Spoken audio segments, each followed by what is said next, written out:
अंधेरीमध्ये एक मेळावा होतोय आणि आरोप केला जातोय की इकडे चिनी मालाचा उत्सव साजरा केला जातो। तुम्ही सर्वजण या गोष्टीला साक्षी आहात।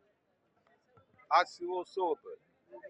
शिवसेना प्रमुखांचा वाढदिवस ज्या जल्लोषात साजरा केला जातोय आपण पाहतायत सर्व भागातून शिवसैनिक कार्यकर्ते एक उत्साहाच्या वातावरणामध्ये या ठिकाणी येतात आणि याला काही जर टीकाच काही लोकांना करायची असेल तर त्यावर इलाज नाहीये।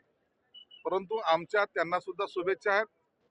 जेवढे उरलेले लोक आहेत तुमच्याकडे त्यांना घेऊन तुमचा कार्यक्रम साजरा करा।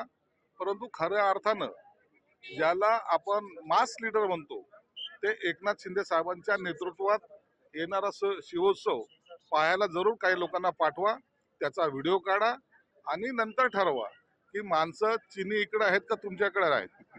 म्हणून आम्ही त्यांची चिंता करत नाही। हा आनंदोत्सव आम्ही जल्लोषात साजरा करतोय। बाळासाहेबांना भारतरत्न देण्याची मागणी आता ठाकरे गटाकडून केली असं देखील म्हणतायत की जर बाळासाहेबांना भारतरत्न दिले तर ते सावरकरांना देखील देण्यासारखंच झालं। हे बघा, कुणाची तुलना करू नका। शिवसेना प्रमुख हे सर्व देशाचे हिंदू हृदय सम्राट आहे। सावरकरांचा एक वेगळा विचार होता, शिवसेना प्रमुखांचा वेगळा होता। दोघांनी हिंदुत्वासाठी काम केलंय, म्हणून तुलना करण्यासारखं नाही। दोन्ही महान व्यक्ती होते, म्हणून सावरकरांनाही भारतरत्न मिळाले पाहिजे आणि यांना आता जे सत्तेत होते काही काळ त्यांना आता हे उशिरा सुचलेलं शहाणपण आहे, परंतु तरी शिवसेना प्रमुखाला भारतरत्न मिळालं पाहिजे ही जी मागणी आहे ती मागणी काही चुकीची नाही। आमचाही त्याला पाठिंबा राहील। सर, सीएम असतील किंवा मग उद्योगमंत्री असतील नेहमी सांगतात की आम्ही उद्योग आणलेले आहेत, परंतु यांचं असं विरोधकांचं असं म्हणणं आहे की मुंबईचे आणि महाराष्ट्रातले कंपन्या आहेत तिकडे नेऊन पण त्यांचा डावाचं MOU पण केलं काय? यांना आणखी ते कळायला थोडा टाइम लागेल। MOU कशाला म्हणतात, हे जे मूर्खपणाच्या नंदरवंत वावरतायत त्या ठिकाणी असलेले ते सर्वजण ते सर्व मूर्ख आहेत आणि हे शहाणे आहेत अशा आयुर्भावात हे जे काही स्टेटमेंट करतायत। मुळात महाराष्ट्राचा विकास होऊ नयेच आणि कॉर्पोरेशनची निवडणूक आली की पुन्हा मुंबई पळवणार वगैरे भाषा करणे हाच यांचा उद्योग राहिलेला आहे। म्हणून या हिताचे जे काही उद्योग येत आहेत याला यांचा विरोध नेहमी राहत आलेला आहे। परंतु काही जरी झालं तर हा आमचा महाराष्ट्र नंबर 1 वर आहे आणि राहील। महाविकास आघाडीमधले अनेक बडे नेते हे शिवसेनेमध्ये येतील असं भाकीत जे आहे ते उदय सामंतांनी केलेलं आहे। खूप बडे नेते आहेत।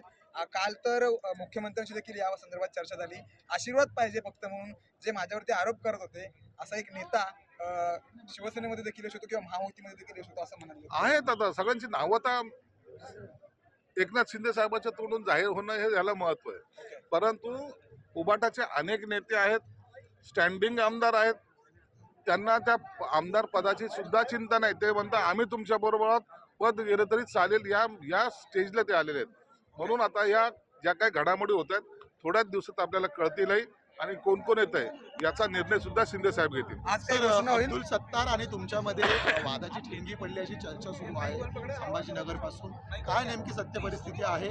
सत्तारांसोबत काही मतभेद आहेत का? तुम्हाला पाडण्याचा सुद्धा प्रयत्न केले असे आरोप होते। हो, ते झालं ते गेलं। परंतु मी मतभेद कदाशी करत नाही, परंतु कोणी माझ्या नादाला लागलं तर मी त्याला सोडत नाही, हे माझं तत्व आहे। धन्यवाद.